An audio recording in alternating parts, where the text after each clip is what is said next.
Assalamualaikum teman-teman, apa kabar semuanya? Semoga teman-teman semua dalam keadaan sehat walafiat ya. Kita akan lanjut kembali kisah sirah kelima, masih dalam konten spesial Ramadan. Kali ini sahabat yang kita angkat kisahnya adalah sahabat yang memiliki gelar Amin Hazih Ummah, atau orang yang sangat terpercaya di umat ini. Siapa lagi kalau bukan Abu Ubaidah ibn Jarrah. Kisahnya akan kita mulai dari tanggal 12 Rabiul Awal 11 Hijriah. Di hari itu, inilah hari yang sangat menyedihkan bagi kaum muslimin, karena di hari itu Rasulullah Shallallahu Alaihi Wasallam menghembuskan nafas terakhirnya. Tanpa mau berlarut-larut, para sahabat berpikir harus ada orang yang menggantikan Rasulullah sebagai pemimpin negara. Bukan pemimpin kenabian ya teman-teman, karena pemimpin kenabian sudah berakhir ketika Rasulullah wafat. Tetapi kepemimpinan negara sebagai kepala negara tetap harus ada yang melanjutkan untuk memimpin umat ini. Akhirnya para sahabat sepakat untuk berkumpul di Saqifah. Dan saat itu ada 3 wakil dari Quraisy, Abu Bakar As-Siddiq, Umar bin Khattab, dan juga Abu Ubaidah ibn Jarrah. Dan para sahabat sepakat semua bahwa calon pemimpin Rasulullah menjadi khalifah inilah harus wakil dari Quraisy saat itu, sebagai pesan juga dari Rasulullah. Akhirnya Abu Bakar As-Siddiq berkata kepada para sahabat yang berkumpul di sana, pilihlah satu di antara 2 orang ini, Abu Ubaidah bin Jarrah atau Umar bin Khattab. Dan tidak lama Umar langsung berkata, mana Abu Ubaidah tanganmu, aku akan baiat karena engkau adalah Amin Hazih Ummah, orang yang sangat terpercaya di umat ini. Lalu Abu Ubaidah ini berkata, saya tidak mau maju karena di sini di antara kita ada orang yang ditunjuk oleh Rasulullah menjadi imam pengganti sholatnya Rasulullah. Dia adalah Abu Bakar. Akhirnya para sahabat semua sepakat yang menjadi pemimpin khalifah pertama adalah Abu Bakar As-Siddiq, menggantikan kepemimpinan Rasulullah untuk mengelola negara. Dan ketika Abu Bakar As-Siddiq terpilih menjadi kepala negara atau khalifah saat itu, Abu Bakar As-Siddiq menunjuk Abu Ubaidah ibn Jarrah sebagai penasehat utamanya, dan juga menunjuknya untuk menangani kas atau keuangan negara, atau bisa dibilang saat ini sebagai Menteri Keuangan, menunjuk sebagai pemegang kunci keuangan negara saat itu. Dari peristiwa penunjukan khalifah pertama ini teman-teman, kita bisa tarik 2 pelajaran berharga, bahwa kepemimpinan dalam Islam itu harus memiliki 2 kriteria. Yang pertama, orang ini harus menjaga sholatnya. Kenapa Abu Ubaidah menunjuk Abu Bakar As-Siddiq? Karena penunjukan imam sholat di mata para sahabat itu bukanlah sembarangan, apalagi yang menunjuknya adalah Rasulullah. Yang kedua, amanah. Kenapa alasannya Abu Bakar As-Siddiq memilih menunjuk untuk Abu Ubaidah ibn Jarrah sebagai wakilnya, sebagai memegang keuangan negara? Karena amanah, faktor amanah. Negara ini harus dipimpin oleh orang-orang yang amanah. Karena tadi ketika dia menjaga sholatnya, dia menjaga hubungannya antara dirinya dengan Tuhannya. Dan ketika amanah, dia menjaga hubungannya antara dirinya dengan masyarakat. Jadi harus ada 2 hal. Kalau orang yang jaga sholatnya tanpa amanah, bisa kacau juga. Tapi kalau pemimpin hanya punya amanah, tapi tidak menjaga hubungannya dengan Tuhannya, maka dia tidak takut dengan Tuhannya. Jadi perlu 2 aspek, yaitu orang yang takut dengan Tuhannya, dan juga orang yang sangat amanah, menjaga amanah yang diberikan kepada dirinya. Ini 2 aspek yang diperlukan untuk menjadi pemimpin yang baik. Balik lagi kisahnya Abu Ubaidah ibn Jarrah. Abu Ubaidah inilah orang yang sangat gagah berani di medan pertempuran. Tapi di luar itu sebenarnya Abu Ubaidah ini adalah orang yang sangat pemalu. Namun Abu Ubaidah memiliki fisik yang sangat tampan dan badan yang sangat tegap. Ketika peperangan pertama, Perang Badar, Abu Ubaidah ini sudah ikut sejak Perang Badar, karena memang Abu Ubaidah adalah termasuk orang-orang yang memeluk Islam di awal-awal. Keislaman dari Abu Ubaidah ibn Jarrah tidak lepas dari peran Abu Bakar As-Siddiq yang mengajaknya untuk memeluk Islam. Dan Abu Ubaidah ini merupakan satu dari 10 orang yang dijamin masuk surga. Balik lagi kisahnya di Perang Badar. Ketika peperangan di Perang Badar, Abu Ubaidah ini berperang dengan sangat gigih. Bahkan sampai para kafir Quraisy ini tidak ada yang mau berhadapan dengan Abu Ubaidah, karena setiap berhadapan pasti kalah. Namun ada 1 orang yang selalu menantang Abu Ubaidah untuk berperang. Di Perang Badar inilah peristiwa yang sangat memilukan bagi Abu Ubaidah. Karena tantangan satu orang ini selalu menantang Abu Ubaidah untuk berperang, di mana ketika kafir Quraisy tidak ada yang berani menghadapi Abu Ubaidah. Tapi orang ini selalu menyerang. Abu Ubaidah tidak pernah membalas, selalu menghindar. Namun, karena faktor keimanan dan karena kondisi perang, mau tidak mau Abu Ubaidah membalas dengan hanya satu kali tebasan, tersungkurlah orang ini. Tapi ini menjadi sebuah kesedihan yang luar biasa bagi Abu Ubaidah. Namun karena faktor keimananlah Abu Ubaidah membalas serangannya yang tadi tidak mau bertemu dan selalu menghindar. Karena orang yang dihadapinya ini adalah ayahnya sendiri. Bayangkan Abu Ubaidah harus sampai mengalahkan ayahnya di medan pertempuran. Karena memang hal itu tidak bisa dielakkan lagi. Berusaha untuk menghindar tidak bisa, dan ini yang membuat Abu Ubaidah sangat bersedih sekali. Karena yang harus menjadi korban ayahnya di tangannya sendiri. Abu Ubaidah bin Jarrah inilah seorang panglima besar yang sangat pintar sekali mengatur strategi perang. Ketika masa kekhalifahan Abu Bakar As-Siddiq, umat Islam ini sedang berperang dengan dua kekuatan besar, Romawi dan Persia. Dengan Romawi, umat Islam berperang di Syam. Dan ketika itu dikirimlah ekspedisi dari pasukan muslimin ke Syam oleh Khalifah Abu Bakar As-Siddiq di bawah kepemimpinan Abu Ubaidah bin Jarrah. Karena Abu Bakar As-Siddiq paham ketika menghadapi kekuatan besar, kekuatan superpower saat itu sekelas Romawi, tidak hanya dibutuhkan jenderal yang gagah berani, namun juga jenderal yang berhati lembut dan juga jenderal yang sangat pandai mengatur taktik siasat perang. Akhirnya dipimpinlah kekuatan cukup besar kaum muslimin ke Syam untuk menghadapi Romawi. Pertempuran berjalan sangat sengit. Dan karena itu pun Abu Bakar As-Siddiq mengirimkan pasukan bantuan Khalid bin Walid, pasukan yang sangat terkenal sekali, pemimpin yang sangat terkenal sekali, selalu menang dari Persia. Setelah Khalid bin Walid berhasil menaklukkan Persia, menuju ke Syam untuk membantu Abu Ubaidah bin Jarrah.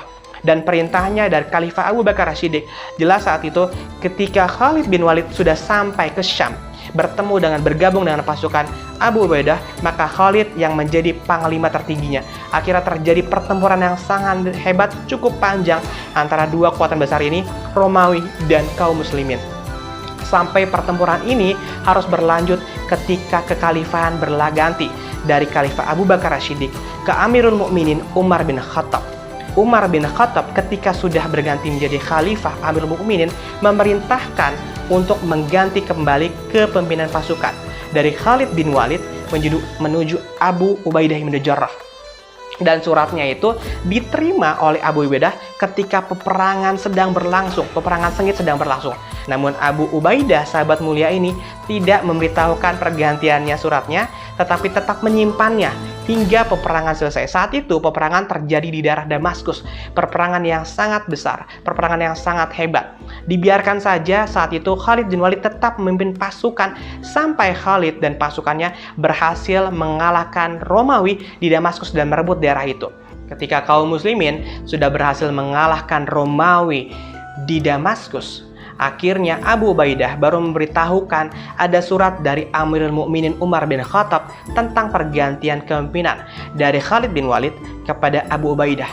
Lalu Khalid pun bertanya kepada sahabatnya ini, Abu Ubaidah, sejak kapan engkau menerima surat ini? Lalu Abu Ubaidah dia berkata, sudah sejak lama ketika peperangan sedang berlangsung. Khalid pun mengatakan bahwa, kenapa engkau tidak segera memberitahukan tentang surat ini? Aku seharusnya berada di bawah pemimpinan kau sejak saat itu. Namun Abu Ubaidah bin Jarrah mengatakan bahwa aku ini berjuang bukan karena pangkat, tapi aku ini berjuang karena Allah. Sehingga saat itu aku lihat engkau sedang berusaha memimpin pasukan, dan aku khawatir ketika saat itu aku memberitahukan surat ini, konsentrasi memimpin pasukan akan pecah. Lalu Khalid bin Walid berkata, tidak masalah buatku, karena aku juga berperang, aku berjihad, berjuang, itu bukan karena Umar, bukan karena jabatan, aku berjihad karena Allah, tidak masalah. Ini luar biasanya contoh yang ditunjukkan oleh dua panglima besar ini. Abu Ubaidah bin Jarrah dengan secara legowo yang seharusnya saat itu dia sudah menjadi panglima perang lagi, panglima tertinggi, namun membiarkan Khalid bin Walid untuk tetap memimpin perang agar kemenangan bisa diraih oleh kaum muslimin, dan khawatir ketika saat itu diberitahukan khawatir pasukannya malah terpecah konsentrasinya. Jadi dibiarkan dulu sampai peperangan selesai. Begitupun Khalid bin Walid ketika dia diturunkan jabatannya dari panglima tertinggi menjadi prajurit biasa saja, tidak membuat Khalid bin Walid ini malah lesu, malah letih. Namun Khalid bin Walid tetap tangguh di medan perang, tetap berjuang di jalan Allah. Karena memang niatnya bukan karena jabatan berjuang, tapi berjuang karena Allah. Dan ketika tampuk pimpinan kembali lagi kepada Abu Ubaidah bin Jarrah, Abu Ubaidah tetap mengajak Khalid bin Walid memimpin pasukan dan bertanya pada Khalid strategi apa yang hendak diterapkan oleh Khalid untuk memerangi perang ini. Tetap tidak semena-mena teman-teman, ketika Abu Ubaidah menjadi kembali pemimpin tertinggi, tetap meminta masukan dan bermusyawarah dengan sahabatnya, terutama dengan Khalid bin Walid yang saat itu dengan gemilang, gagah berani berhasil mendapatkan Romawi di Damaskus. Akhirnya Abu Ubaidah kembali memimpin pasukan ini untuk berjuang memerangi Romawi saat itu, dan sampai mereka berhasil mengusir Romawi dari Palestina. Dan ketika sudah menguasai Palestina, ini terjadi peristiwa yang sangat unik sekali. Di sana, penguasa Palestina sebelumnya ini hendak menyerahkan kunci kekuasaan Palestina, kunci gerbang Palestina hanya kepada Amirul Mukminin Umar bin Khattab. Dan akhirnya Abu Ubaidah pun ini memanggil Umar bin Khattab ke ke Palestina. Sebenarnya teman-teman, kalau kita melihat secara logika ya, sebenarnya dengan kekuatan pasukan saat itu, pasukan yang sudah berhasil memukul mundur Romawi dari Palestina, sebenarnya bisa saja kaum muslimin atau Abu Ubaidah bin Jarrah ini memimpin pasukannya untuk menyerang Palestina secara kekuatan militer.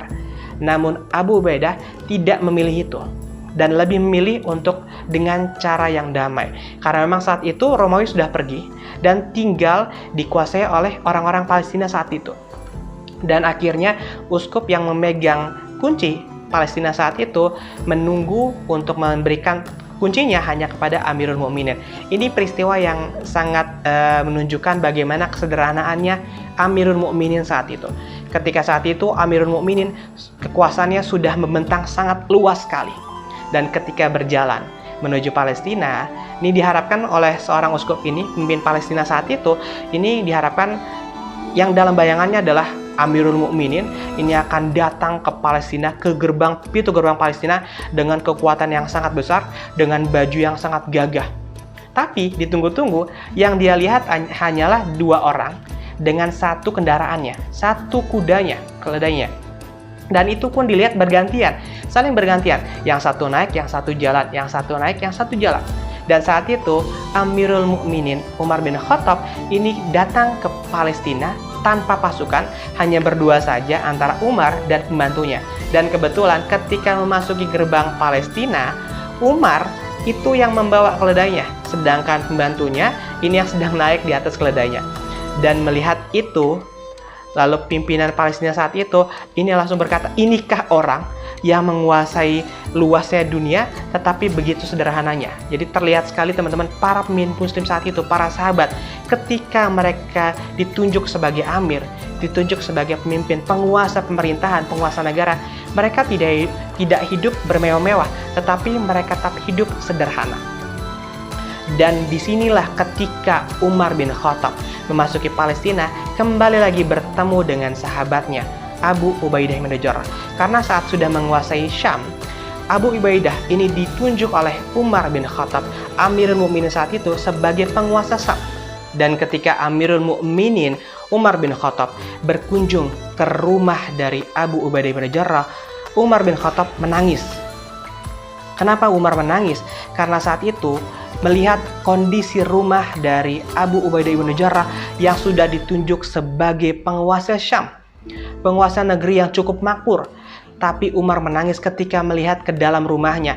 Tidak ada peralatan mewah yang dilihat dalam rumah Abu Ubaidah bin Jarrah, tetapi hanya perlengkapan perang dan hanya peralatan makan secukupnya saja. Sangat sederhana, tidak ada kemewahan sama sekali. Padahal saat itu di bawah pimpinan Abu Ubaidah bin Jarrah, masyarakat Syam sangat makmur sekali. Namun Abu Ubaidah memilih hidup dengan sangat sederhana dan memilih barang secukupnya saja.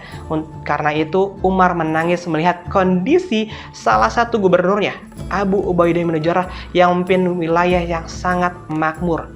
Lalu Umar berkata kepada Abu Ubaidah, "Sesungguhnya kami semua sudah berubah karena dunia, namun engkau, Abu Ubaidah, tidak berubah sama sekali.